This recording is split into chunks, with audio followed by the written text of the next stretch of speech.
चुप चुप रे पगला सुनते तके कहत जमाना कि चुप चुप चुप रे बाबू सुनते तके कहत जमाना।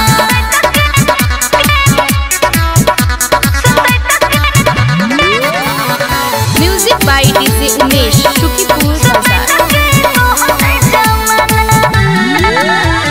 लिखल रहे कि हमारा नसीब में फूट गई कपार। एना नहीं बोल सुन रे बाबू सुनै छै गौआ जवान।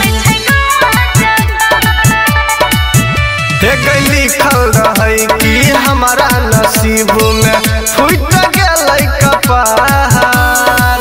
एना नहीं बोल सुन रे बाबू सुनै छै गौआ जवान।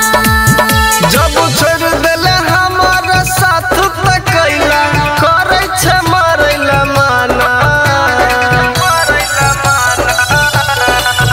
जब छोड़ देले हमारा साथ तक कैला करे छे मरैला माना।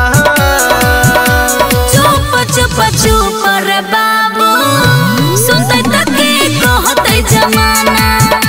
चुप चुप चुप रे पगला सुनते तके कहत जमाना।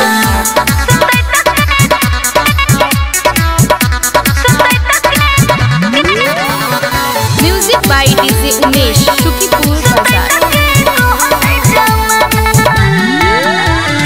छोड़ देले तू बर्बाद तू करके हमारा तू गहरनिया। एना तो किया बोले छे अरुण रसिया बनबो तोरे कनिया।